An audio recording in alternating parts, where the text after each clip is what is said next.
The chair recognizes the honourable member for Long Island. Madam Speaker, I thank you. Madam Speaker, it's an honor to rise in this place on behalf of the great people of Long Island. Madam Speaker, before I commence my contribution on this bill, I want to address some of our needs and concerns in Long Island. And these are some daily concerns that are communicated to me. Madam Speaker, you know, it's the rainy season. And so with that, you got a lot of mosquitoes. And there's a complaint about mosquitoes on the island.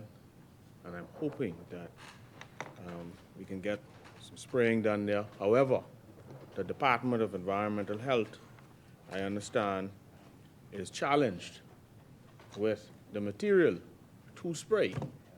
And so I call upon the Ministry of Environmental Health and the Minister and those responsible, because we got a boat going there tomorrow, Tuesday, and I think another one on Wednesday, to get that material into Long Island so that the personnel on the ground can move about the island and spray, because mosquitoes are wreaking havoc on Long Island. And given all this rain, Madam Speaker, you know, you kill some, they come back, you kill them, they come back. So they need the supplies. Madam Speaker, the road situation, it's beyond deplorable. And we're waiting, given the budgetary cycle, the fiscal year kicks in today, we are waiting and ready, Central and South Eleuthera. We are anxious. Say again? Oh, Central and South Eleuthera says we had a bad load of stuff come yesterday. I hope then that is put down. No, that's for Stella Mars. That's already done. We're talking about the areas where particularly between Grace and Seymour's, or even goes Clarence Town as well, and I think some parts of Buckley's and Cartwright's, where you have potholes, huge craters. You know, Madam Speaker, driving on Long Island is like driving on a golf course with huge craters, except that the cars are the golf balls, okay? And so this is ridiculous and unacceptable. I appreciate that they've sent material for the roadway in Stella Mars. And I appreciate the cold patch that you're talking about for regatta. However, you've been to the regatta. You saw the condition of the roads. You experienced the condition of the roads. And so we are asking you to send more cold patch. But guess what? You're now in power, my brother. You're now in power. Fix it. You're now in power. Fix it. Fix it. You're now in power. So we did our part. This is a relay. Your time to do your part. The same part that you're fixing in Stella Mars and those areas. That part. That's what we did. Government is a relay. You take the baton and you now help us with getting the issues resolved in Long Island. Madam Speaker, there's also a need for drainage wells on the island. Here again, we're having challenges with the rainy season, where the roads are full of water. Persons are, vehicles are cutting off on the road. People are, the pothole situation and the water, that makes it even worse. So conditions are pretty horrible in terms of the road situation in Long Island. Madam Speaker, with respect to this bill, there's some who would call this the Peter Nygaard Bill Part 2, Madam Speaker. If this, and we could all remember the group of PLP ministers at the time down at Nygaard Key laughing and introducing themselves and so on and so forth. Stay focused. Madam Speaker, I accept, Madam Speaker, that stem cell research holds tremendous promise in revolutionizing treatments for a myriad of conditions, ranging from neurological disorders to cancers to chronic diseases. I accept that. But, Madam Speaker, on the halls of a lackluster status quo budget, how does this bill run on the heels of this, I should say? How does this bill immediately benefit the people of the Bahamas. And we're hearing that there's been little to no consultation with the medical council about the rollout of this bill. This bill can be a step forward in healthcare. However, how does it immediately affect everyday citizens? Because there are people every day who are in dire need of immediate assistance. There are issues that could be addressed that could immediately have an impact upon everyday citizens. Madam Speaker, here again, we see this administration, bringing a bill for everything that's already in existence, repealing what's there, and I guess to come back and lay their version of the bill and claim credit for it. We've seen a number of bills thus far in the same vein, just repealing or amending and then having a debate. Nothing new, nothing significant, nothing groundbreaking. At this rate, soon they'll be bringing a skipping rocks bill, to use the words of the member for St. Anne's. Madam Speaker, where are the strict regulations to ensure that these ethical standards are upheld? And what are the downsides? You know, the member for St. Anne's mentioned, he spoke about fetuses, and we see the mention of human embryos and fetuses in this bill. Now the question is, I've always been curious, could taking a dead baby and using the cells really extend one's life? Could that really happen? What science proves that?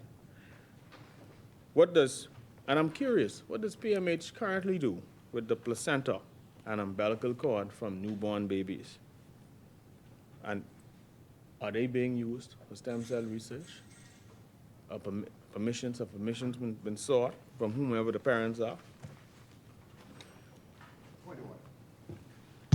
The chair recognizes the honourable member for Speaker, Tall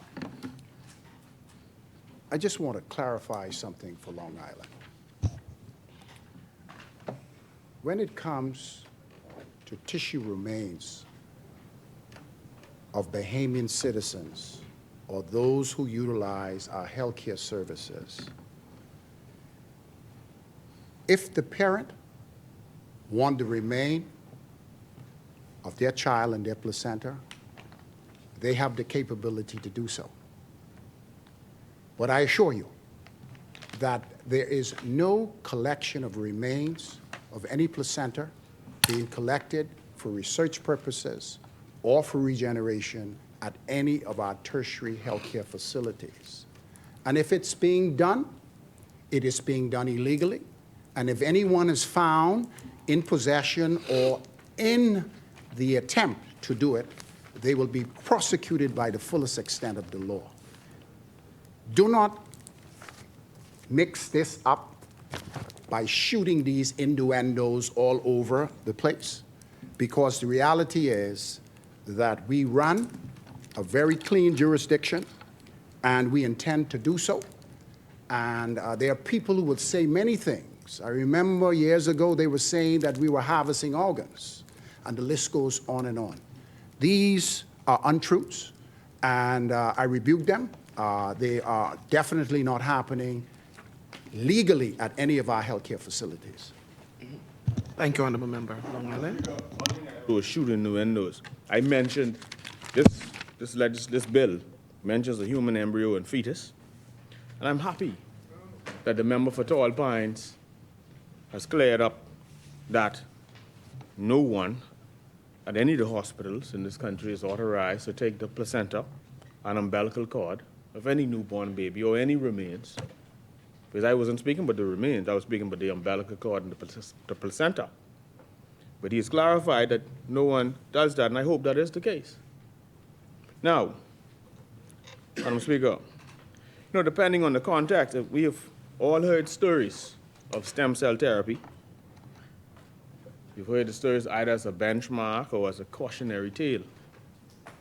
So the question is, how does the government ensure equitable access to stem cell therapies for all patients, all vines? considering factors such as cost and availability and medical necessity. How? Madam Speaker, I'm a believer in the importance of evidence-based medicine and the need for rigorous scientific studies to validate the efficacy and safety of therapies such as stem cell therapy before widespread adoption. And so speaking of that and the need for these studies, I go back to what my colleague from St. Anne's spoke of with respect to the nomination committee, Section 5 of this bill. Section 5, subsection 2 says the board shall select a nomination committee comprised of 3 appropriately qualified persons with the knowledge, experience, and expertise in the field, and following consultation with the minister. So the question is, and this is a genuine question, who in the Bahamas currently possess the knowledge or possess the expertise and the experience to sit on this nomination committee? How many Bahamians? How many Bahamians? Don't mind. Humans who are well-read and who are part of regenerative medicine and longevity therapies. I would not sit here and give names, but I assure you that there are Bahamians in our jurisdiction who have the expertise in this area, and there are Bahamians who are behind this particular administration to ensure that we pass this bill so that they can expand their technological abilities within the Commonwealth of the Bahamas rather than doing it outside.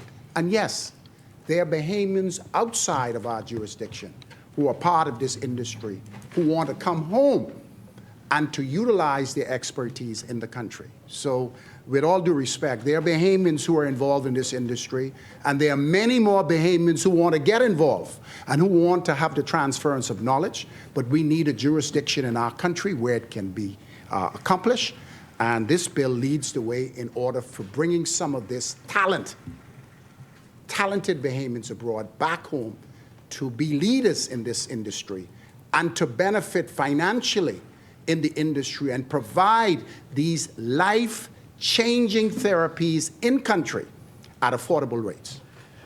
Madam Speaker. No, yeah. Thank you, Madam Speaker. To all points, I hope that you're going to respond to every point I make in my presentation, because you do have to wrap up to all points. But you got more coming than to all points. You got more coming. Madam Speaker, Section 10 of this bill, which speaks to the members of the Ethics Committee. Given some of the challenges we have with enforcement as is, you look at various councils in the Bahamas, who's going to enforce the findings and/or decisions of the Ethics Committee? How is enforcement going to happen? And I do agree, I share the view that every member of this committee should be a Bahamian. Everyone, every single member should be a Bahamian. They have no place else to go. No place else to go. Their interest is our interest. Ours is mutual. So when you see when you read subsection 4 of section 10, which speaks about members being appointed for 3 years and then shall be eligible for reappointment.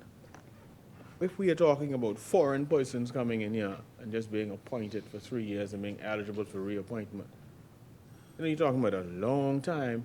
These persons could be here, maybe in pursuit of their own interests. But I support the view that each and every member of this committee should be a Bahamian. Madam Speaker, there are always concerns when it comes to therapies such as this. You talk about embryonic stem cells, the use of these cells. We've heard about the significant ethical issues, particularly when you hear stories internationally about the destruction of human embryos. You talk about informed consent.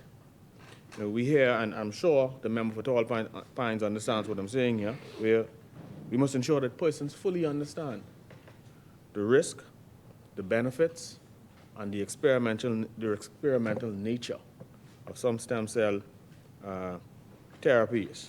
That's important, very important. Then, of course, there's safety and efficacy. We've heard, all of us here, or those of us who have certainly done some research about this, have heard about some of the concerns with stem cell therapy, from tumor formations. We've heard that stem cells can sometimes form tumors if not properly controlled. We've heard of the immune rejection, where there's a risk that a patient's immune system could reject transplanted stem cells. And then, of course, there are the unproven treatments. Those that are still in the experimental stage, etc. So we need to be careful as we move forward with having proper oversight, well-manned oversight of this area of medical practice. Madam Speaker. The chair recognizes the honourable member for Tall Yes, Pines. for the member of Long Island, the point of order is the way how you presenting your contribution. It's misleading this House and misleading the Bahamian people. Let me explain. Let me explain why. That's your point. But I say a point of order. I know you. The point of order is, Madam Speaker, I'm on my feet. Please protect me. Well, between me and you. That's why I'm saying. But that's your opinion. And that's yours. No, that's why I have a point of order. That's why under the rules I have the capability. Honourable members. Yes. As the point of rules, I'm standing on my feet because the member is presenting something that is misleading this House and the Bahamian people. Let me finish. Member. You've indicated that stem cells are rejected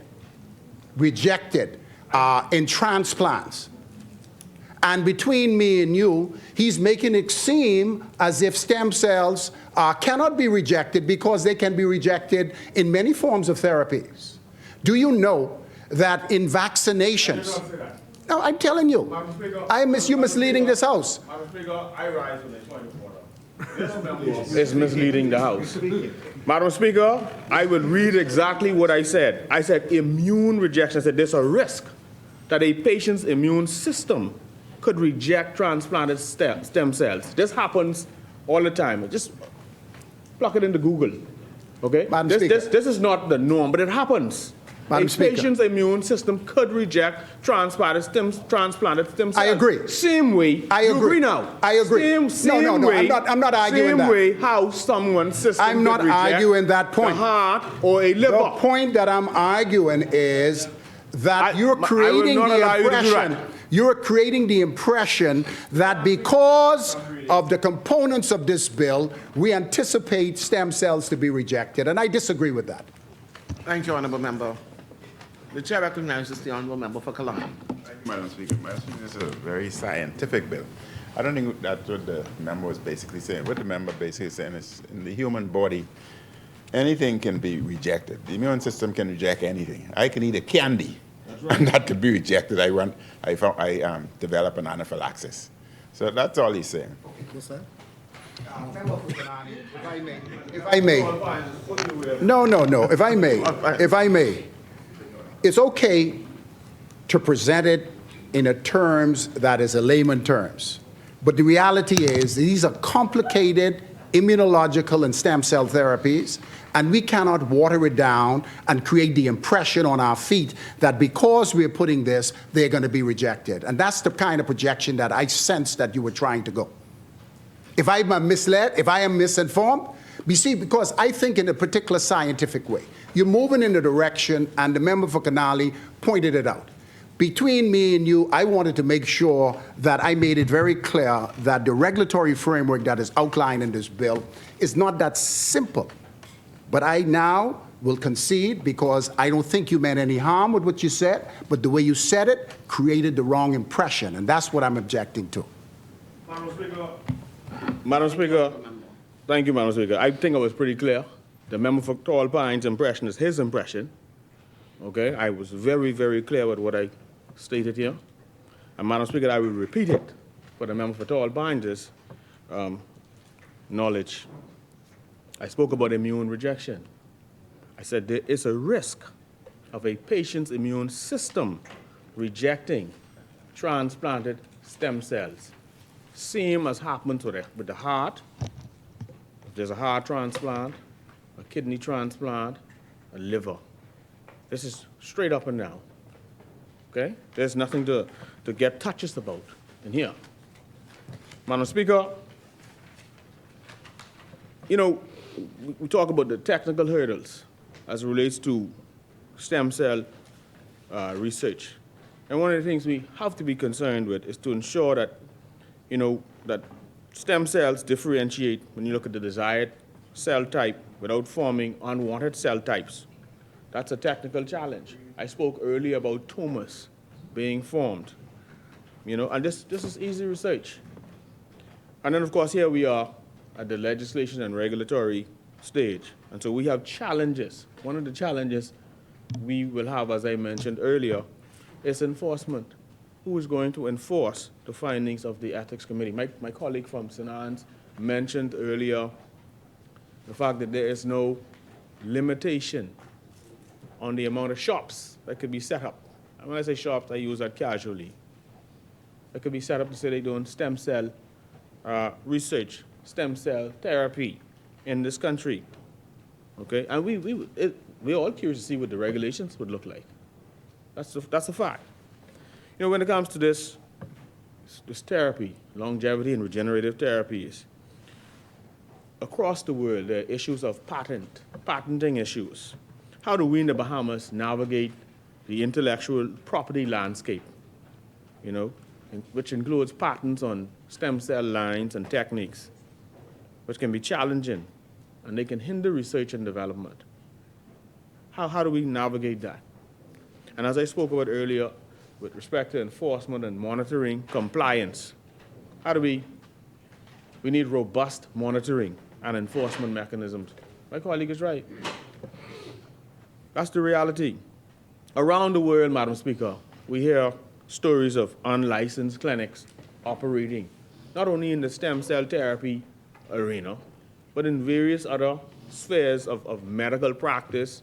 Even law. You got lawyers practicing without licenses. So how do we ensure that we don't have a proliferation of unlicensed and unregulated stem cell clinics offering unproven treatments and posing a significant risk in this country to patient safety? How do we do that? How do we man the enforcement bodies to ensure that that happens? Or will there be a free-for-all? Madam Speaker, we know that stem cell therapies can be prohibitively expensive and limit access to only those who could afford it. And so my opening comments related to the impact of this on the average everyday Bahamian. How does the average everyday Bahamian benefit from this, given the cost prohibitive, how cost prohibitive this is? That's a reality. Even with insurance, you know, people with insurance, already high insurance premiums. It's difficult to get insurance coverage for experimental or new stem treatments. Well, it's very challenging. And you know, the member for Tall Pines and I, we have a personal story between us that he's aware of, okay?